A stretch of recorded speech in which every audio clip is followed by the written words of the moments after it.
Yeah, I'm just very pleased in a perverse way to be included somewhere in this American adventure in the annals of the legal profession. There is on communications law, there is this footnote called the 7 words you can never say on television.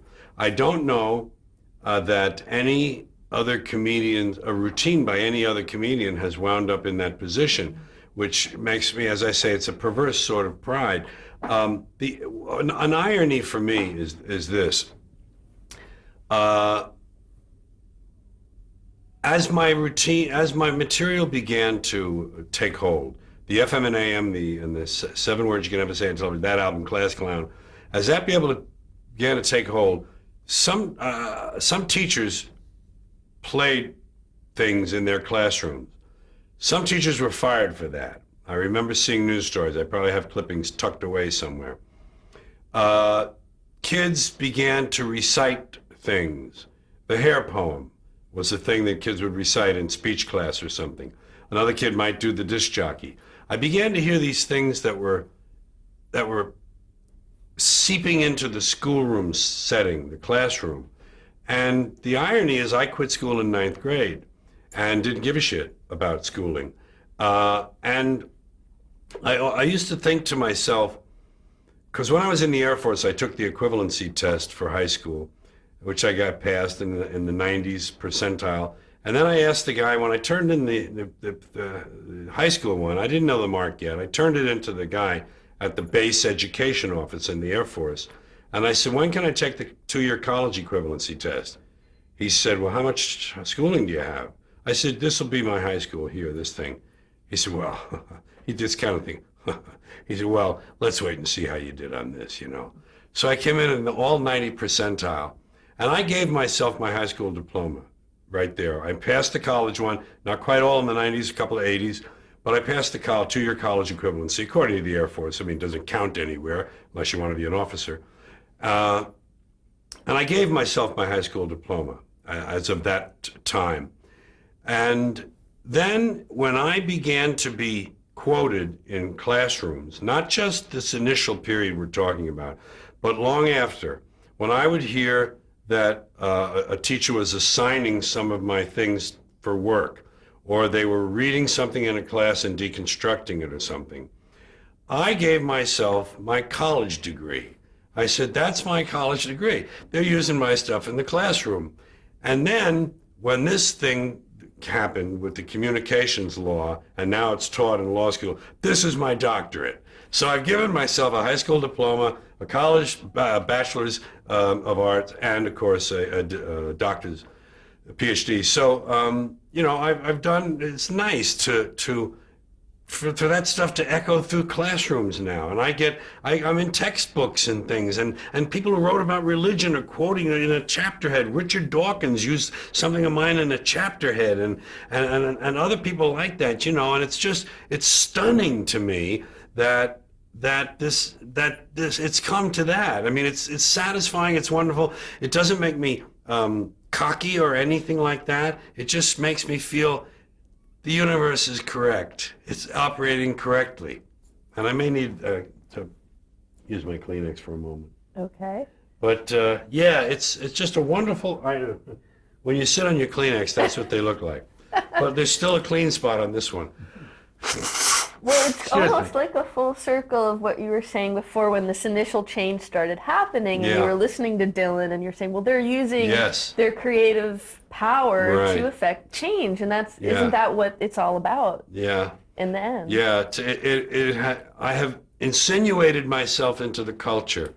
The first chill and thrill I got from that was when I found myself the answer in a crossword puzzle. It happened to be the Sunday New York Post about, well, obviously it's about 30 years ago. The Post was still, it was not a right-wing rag, then it was a left-wing rag. And I was in there, and it said bearded comic, 6 letters. So I figured it had to be Carlin rather than George. So I did the whole puzzle in black ink, and I left, in those 6, I did them in red ink, and I framed that. And then I was in the TV guide puzzle. And another time, I'm on a trivia. I'm a trivia answer, a Trivial Pursuit. I'm an answer or a question, whichever they have. On Alex Trebek, I'm an answer. Under 60s or something like that, comic, hippy dippy weather or something like that, and these things keep popping up and keep occurring. I was in a cartoon. I have a cartoon from the early 70s when this stuff all started breaking. It's a cartoon. Not a political cartoon, although there's a great one I got from McNelly, but this is just a comic one, a comedy cartoon, and it's a little kid in the parlor of a house, and there's a minister on the couch, and he's standing there with my album behind him, and he said, "I'm supposed to entertain you before my parents are able to come down," or something, while my parents are getting ready. And he had my album. The one I'm proudest of shows all 9 justices of the Supreme Court. It's a caricature of each one, and they're like cringing behind the bench like this. And I think, Matt, that one has a kid in it too. Yeah, it has a kid with my album. That's the one that has the album. I'm sorry. Oh, the other one said, "I'm supposed to entertain you with my George Carlin routine," and he's a minister, so people are supposed to get that. But this one was a political cartoon that ran, and I wrote to the cartoonist and asked him for his original pencil drawing, which I got. It was actually pencil drawing and ink line. What do they call it? Pen and ink and pen, ink and line. Right. Pen and line ink. drawing. Or... Line drawing. Sorry. The one, you know the thing I'm talking about. I don't. 9th grade. Give me a break. So anyway, these are wonderful little things that, to me, that are affirmations. They're just like little merit badges. You did good, George. You did good. Look at these people. Look at these people who take you seriously. Just this guy from the corner from 123rd Street. It's wonderful. Where does your first appearance at Carnegie Hall rate among the TV Guide crossword answers? Well, my mother went through an interesting transition with all this. We lived on the same street as my church and my school, Corpus Christi School, and we had these wonderful nuns that I described to you, Sinsinawa Dominicans. All of them had master's degrees in education from secular institutions. Our pastor insisted on that. We were an experimental Catholic parochial school. We were not traditional discipline mills like you hear about with the rulers and the beatings and the nuns, and we didn't have that. We had a lovely place, a garden. And these nuns walk around the neighborhood on their daily afternoon walk. They go 2 at a time. It's a famous old cartoon. The two nuns are coming, and the drunk is walking down the street, and they walk around, and one each walks around, and he says, "How did he do that?" And they're always in pairs. So my mother, now I'm on the Tonight Show a lot, and now my album is out, and I'm doing the Dirty Words, and the 2 of the nuns, my mother sees them as she's out herself on a walk, not ones who taught me, but ones who are in the school and in the parish, replacing the ones that I had been learning from. And they said, "Oh, Mrs. Carlin, isn't it wonderful about George? He's doing so well, and he's on Johnny Carson, and the album is..." And my mother, ever the, let's call her hypocrite with lowercase letters, okay? She's just a little bit fake at times. She says, "Oh, I know, sister, but the language. Oh, the awful language, sister. Oh." And they said, no, Mrs. Carlin, you have to understand. He's doing that for a purpose. He's trying to show that the words themselves aren't really harmful. It's what's behind the thought behind them that counts. So it's really okay and everything." She said, oh, I see. And from then on, my mother was okay with this stuff. She had gotten the imprimatur from the church. Let it be printed. Let it go forward. This is good. The church approves. She got that from them, and then she became the star's mother. And she was, God bless her, I love her so much. She, on the Broadway bus, on the way to work, she would say to someone, "Have you heard the comedian George Carlin? He's going to be on Johnny Carson this week. You Tuesday night, now you watch. That's my son." "Oh, your son?" "Yeah." My mother, I'm doing my mother now, telling the story back to me. She's very proud. And once she understood that I had a kind of a purpose, But she always would say to me, I can't wait till someday you come back to the church and I see you receiving communion in the tuxedo. You look so good in the tuxedo and the dirty hippie stuff, with the dirty beard. And I say, I know, I know. I'm Carnegie Hall, I'm going to... And she went there and she was aghast. I mean, she was ashen afterward in the dressing room because she was still getting used to this idea that I was being rewarded for this bad language, anti-religious attitude, anti-business. She was from the business world. She loved the advertising business. I was going to be her white hope, the great white hope. You'll be in advertising someday. You go to college and you'll be just like Mr. West in my office. You'll be in advertising. And I couldn't bear the thought of any of that. But I didn't tell her that. I just went my way. But she held these things in special regard. And here I was tearing them down. Very difficult for her. Born in 1896. She was 41 when I was born. So it was very difficult for her to bridge that. She liked being the star's mother, but she went to Carnegie Hall. And that, by the way, that's not a good comedy room.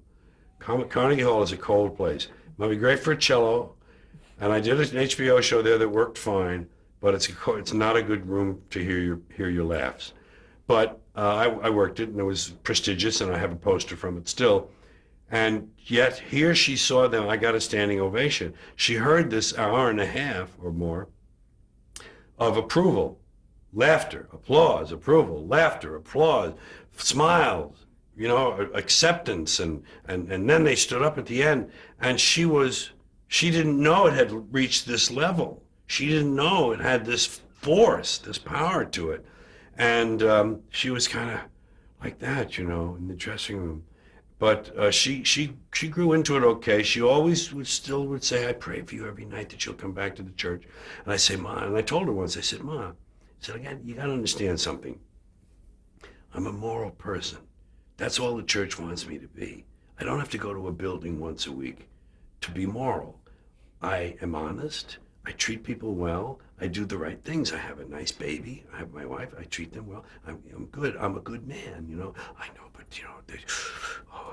this is the idea, But she could never understand that. It was her sorrow, Pat and I both just drifted away from the path, but she had no right to just expect a certain path either. She had no right to do.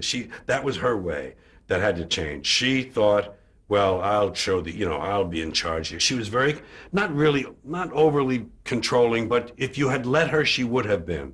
She had a manipulative side, and she would have controlled you if you allowed it. That's what made me strong in my adolescence, was rebelling against this. I was alone. I didn't have a father to be on my side or something like that.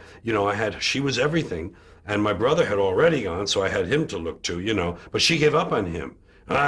He's like the father. He's just like your father, You're like my brothers. You're a Beery. You're going to be something, She would say to him, he'd come in from the street at night, and he'd be in late, hanging around with the guys and drinking and who knows what, dice, playing dice, stealing stuff. And he'd come home and she'd get on him. You're down there with the McCabe's and the McAndrews and the saggy McAndrews and the Hornbys. You're just like them. Water seeks its level, she would say. You're just like them. You're like your father. And then she would say this. I was awake in my room. She'd say, that little boy in there, he's different. He's sensitive. I'm going to make something out of him. Which I heard, and I didn't like the sound of, I'm going to make something. I already had my streak of, what do you mean? And I heard that numerous times. I'm going to make something out of him. She had no right to feel that she had, that was her role. So I had to fight her off, and it made me stronger, and it helped. In terms of defining, success, you performed at Carnegie Hall, the first, the numerous awards that we'll get into later, but in her eyes and in yours, how did you define that? How did you define success? And when was the point at which you said, I made it, where I wanted to be? Well, even though I kind of broke through in a big way in the 70s with those albums and everything that came out of them. They were all 4 gold albums and 2 that I say were tin. They weren't quite gold, but they were, good sellers. I had my record career. Even in all that time, I was going through cocaine years then. I had always been a pot smoker, always been a beer drinker, but I never really got drunk, it seemed, much. I mean, I kept a buzz. That's what I liked. And I burned that out, those 4 albums. Like I say, you can't be the fastest gun in town forever. Some guy comes to town, he's a little bit faster than you. So your day is over. So my album career had faded, and I didn't have a personal vision of myself anymore. I had gone through what I think of as my autobiographical stage. I talked about how when I was a Catholic, when I was a kid, when I was a neighborhood kid, when I was in school, when I was a classroom clown. I talked about my faith, all that stuff. So I had done an autobiographical period, and then I started to get into what they call observational comedy. Trivia. Did you ever think? Well, did you ever notice that the second toe sometimes is longer than the first toe, and or that stuff like? You ever take the stuff out in between your toes and put it in a ball and throw it? And these things that have no import at all, but they're universal. See, the comedian thrives on not having to explain the frame of reference to an audience. All you have to do is say, detention. I was sent to detention, and everybody knows what that means. You don't have to go, you can say one word and they're in the world with you. So you look for those universal things if you can find them. And that's what those things served for me. But it was a casting about, it was a wallowing in the backwater of this rush of career success I'd had. I didn't know who I was, I didn't know where to go. That's when I kept doing the Tonight Shows. I kept doing Tonight Shows, and I hosted it a lot of times, maybe 15, I don't know. I hosted it, and I was on the road. See, the Tonight Shows, I could tell people where I was going on the road. And the road made me work hard on things, and HBO, even though I did 77 and 78, HBO didn't kick in for me till 82. That was the beginning of it, really, the third show, Carlin and Carnegie, oddly enough. And then I did one every 2 years, 82, 84, 86, 88, 90, 92. And that's when I learned who I was in that period. HBO fed the box office all across the country. The box office people in the theaters, then they knew about me for HBO. They wanted to see the show. The show got good numbers. I got another HBO. Every 2 years I got an HBO. I did one. It forced me to write because I kept having an HBO on the horizon. Mm-hmm. 2 years down the road, I'm going to do another one. Got to have a whole new hour. So I would write like a bastard, and I would save my files, and I finally got into word processing, and I saw what the wonders of moving text. Moving text. You can take the whole opening and put it at the end. You can take the middle and put it at the end. You can split the opening in half and you can do this goes here. You can put the document up 3 times. You can change everything around. It's magnificent. It changed my writing qualitatively, not just quantitatively, that I could write faster and more. It actually changed what I was doing because I had a better command of the material that I had to work with. I could see the whole thing. And I grew up in the 80s on HBO. And in 1992 is when I found my voice. And I realized I was a writer who performed his own material. And I had things to say. There was a long piece in there called "The Planet is Fine, the People are Fucked." And it was a very good analysis of why it's not important to save the planet. It's more important to save yourself, and the planet may come. The planet's going to be here. We'll go away. We'll go away because we'll fix that up. We'll arrange that. We'll self-immolate. We'll be gone. Dinosaurs had their chance. There was an age of reptiles. Now it's the age of primates. Who knows? Maybe it'll be the insects next. It's not up to us. It's not divinely ordained. We're here on chance, and we're going to go away. And the planet will heal. The planet will heal because that's what it does. It heals itself. It's a self-healing organism. It changes and grows. It'll incorporate all of our dead cities into itself, and it will become something else, but it will still be going around the sun for at least a few more billion years or whatever. So this whole thing, we have to save the planet by not putting diapers in the landfill. That's too short-sighted. It doesn't do anything. You have to change yourself, and we'll never do that because the dollars now, everybody wants a dollar and a toy. Everybody's got a cell phone that'll make pancakes and rub their balls, so nobody wants to rock the boat. Nobody wants to change. Don't change anything. And we're We're in a nice downward glide. I call it circling the drain. That's what I'm going to call my next book, Circling the Drain. And the circles get smaller and smaller and faster if you watch a drain, if you watch a sink empty. And we'll be gone. And that's fine. I welcome it. I wish I could live 1,000 years to watch it happen from a distance so I could see it all. Does it depress you? No, it lifts me up. It lifts me up because I gave up on this stuff. I gave up on my species, and I gave up on my fellow Americans. I gave up on my countrymen because I think we squandered great gifts. I think humans were given great gifts. Walking upright, binocular vision, opposable thumb, large brain, making tools. Make tools, large brain, make better tools. Talk, have to like language. You take this, put in here. We learned language, the brain got bigger, language. We grew. We had great gifts, and we gave it all up for both for both money and God. God and mammon, both. We gave it up to the high priests. It's your job. It's God's will. That's what they say. People say it's God's will.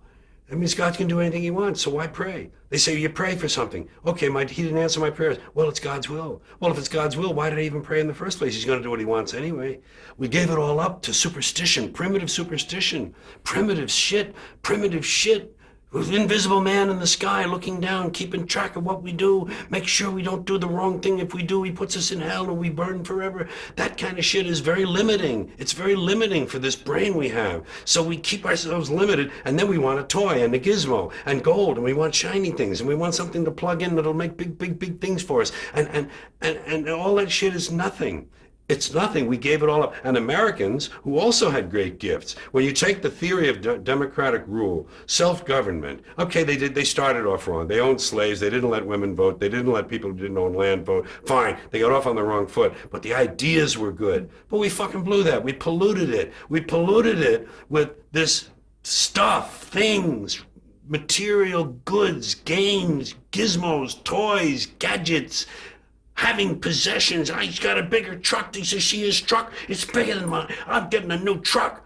Here's a big truck. Oh, I'm getting that one. That's what, you got a video in it? You DVD too? He don't have a DVD. I got a DVD, Oh, please. Whatever happened? And all of that is what happened, And that's why I'm divorced from it now. I see it from a distance. I give myself a divorce. I said, George, emotionally you have no stake in this. You don't care one way or another. So watch it. Have fun. You know what? I say it this way. When you're born in this world, you're given a ticket to the freak show. And when you're born in America, you're given a front row seat. And some of us get to sit there with notebooks. And I'm a notebook guy. Oh my God, did you see that? Did you see what he just... And I watch the freak show, and I get my notes, and I make up stuff about it, and I talk about the freaks. And the freaks are all humans, and they're like me, and they're all the same. We're all the same. I'm not better. I'm not different. I'm just apart now. I'm separate. I'm over here because I put myself out of the mix. I don't have a stake in the outcome. I'm not a cheerleader for a given outcome now. Oh, they say if you scratch a cynic, you'll find a disappointed idealist. And I would admit that somewhere underneath all of this, there's a little flicker of a flame of idealism that would love to see it all whoosh, change, but it can't happen that way. And incremental change, it just seems like the pile of shit is too deep. It seems like there's too much to do it all, to do everything you would need to clean this act up of a human, too much. And there are forces that don't want that. You have big companies, big pharmaceuticals, big oil, big petrochemical, big insurance, big real estate, big agribusiness. All these people feeding each other. They don't give a shit about borders anymore. It's all international. It's multinational. There are no borders. This is obsolete. Someday, if we all lasted long enough, someday there'd be no borders. There'd be one language and one currency. That would happen. But we still, you know what Robert Anton Wilson said? Every border in Europe is an arbitrary line where two groups of bandits grew tired of fighting and decided to rest for a while. That's all we are about. We're going over there. What do they got? Well, they got bigger stones on the other. Don't you see the guys who live down? How about the people on the cliff? They got trees. Let's go. Let's get to beat the shit out of them. They got women there. We always want what we don't have. And I'm happy with what comes my way and getting to write these things I write. Did you ever think about going into politics? No, no, never, because the compromise begins immediately. That system is so broken. First of all, the money raising. You have to raise a lot of money. You have to make a lot of compromises with yourself just to go to the meetings with those people, just to sit down and talk to them. You have to abase yourself in front of them. I need $50,000. If you could write me a check for 50, we can. And then you make these little tacit promises or direct promises. And the minute you're elected, you have to start that process over again. And along the way, it's all broken. The electoral college is broken. The primary system is broken. It's all ridiculous. There's gerrymandering, all the redistricting. Whoever's in power gets to redistrict to keep them, it's just broken right down the line. And as soon as they're elected, like I say, they have to start. Be careful what we do. What did the polls say? Okay, polls say that. Right? Well, we've got re-election coming 3 years and a half. Oh my God, it's shoot. No. So if you've made your own peace with it and you're a step removed, yeah. So you're not going out on stage for any kind of self-preservation, no, or to keep your own sanity. What do you think other people coming to see you are there for?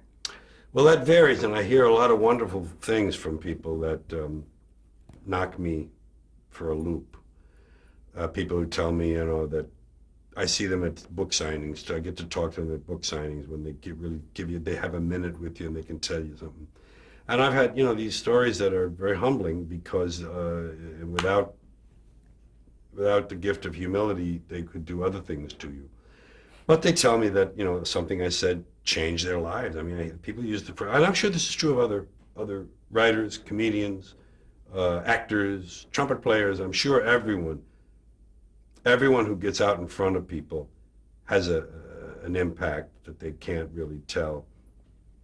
But people say, you changed my life, you changed my relationship with my father. We were at odds, we hated, we didn't talk for 3 years, then we watched one of your shows together. He was a fan, I didn't know that, now we're buddies and tight. I have these kind of stories of variations, every variation on that you can imagine. People in their late teens and early 20s who say, you really changed my thinking about things. It scares you a little bit, but they're on their own. And you hear these things, and people sometimes say to you, well, do you try to make people think? And I say, no. That would be the kiss of death. What I want to do is to let them know I'm thinking.